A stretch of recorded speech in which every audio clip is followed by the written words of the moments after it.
It was, undoubtedly, a fly. It may have been cooked for a while, being rather shriveled and black, with its wings seemingly missing, but the black body, big eyes and hairy little legs marked it out as a bona fide fruit fly. And there could be no argument. It was slap bang in the middle of the lemon souffle, a blot of black floating in the fluffy yellow, quite easily distinguished from the chocolate shavings artfully sprinkled around it. Marcus looked closer to make sure that it was a fly, then dipped his spoon into the souffle, and with forensic care fished the offending article out and placed it on the side of the elegant white bowl. He lifted his right arm, clicked his finger, and glared at the waitress standing 10 paces away. Maria, the waitress, moved swiftly to the table of Marcus and Henrietta. She'd been on duty for lunches, had enjoyed 2 hours off in the afternoon, and was now in the 10th hour of her working day. Her feet ached, her back ached, her head ached, and she was famished. She stood next to Marcus.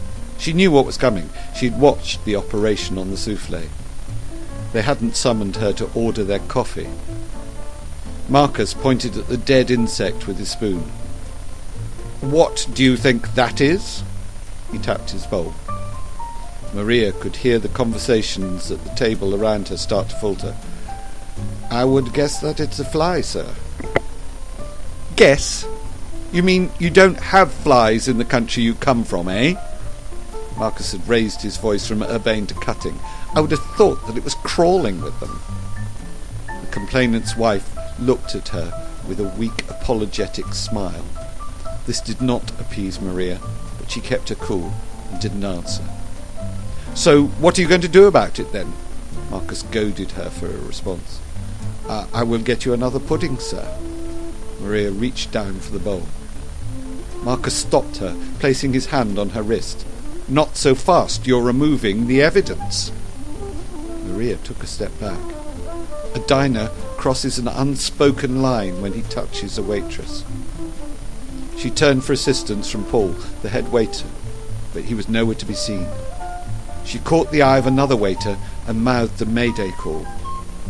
One doesn't expect flies in the lemon souffle in an establishment like this.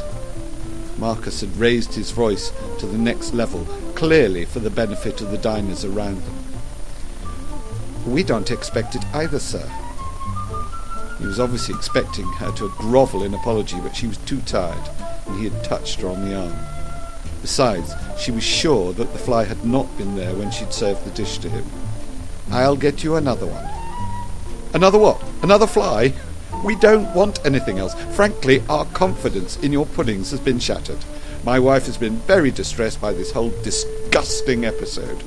We expect to be compensated, not fobbed off with another fly-blown dish." Marcus dropped his voice again, as if he was cutting some deal. "We expect 50% to be taken off our bill for this incident." "I'm not authorized to do that, sir." She looked down at the customer's wife, who was now nodding and simpering.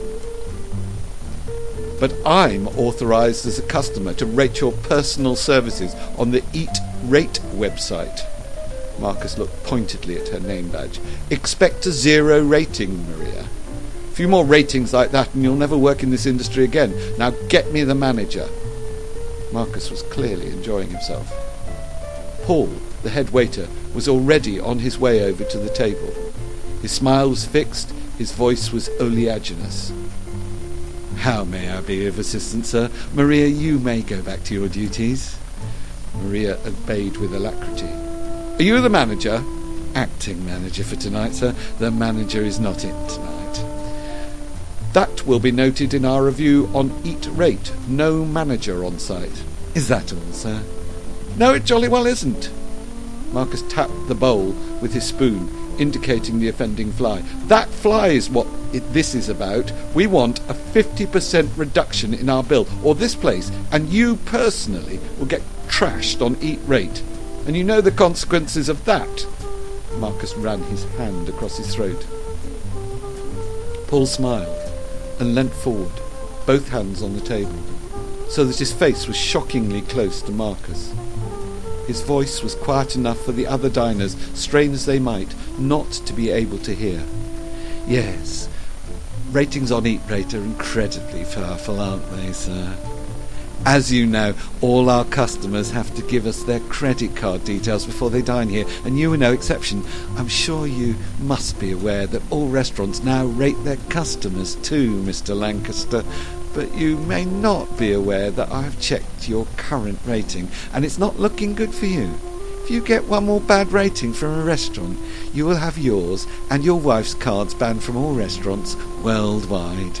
You seem to have a bad reputation for cooking up complaints and demanding refunds, Mr. Lancaster. What are you talking about? Another smile from Paul.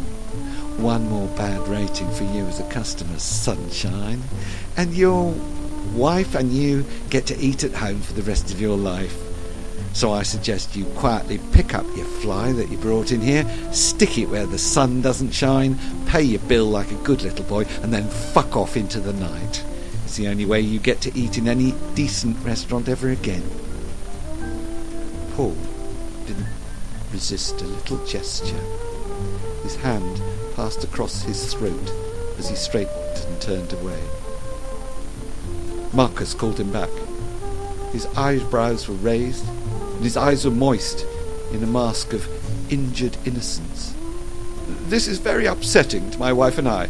I want to assure you that we did not bring that fly into your establishment. That's the honest truth. Paul gave a little laugh. That's tough shit, then. I thought everyone knew by now that ratings websites have got nothing to do with honest truth. They're too powerful, too important to allow truth to get in the way. Do you want coffee?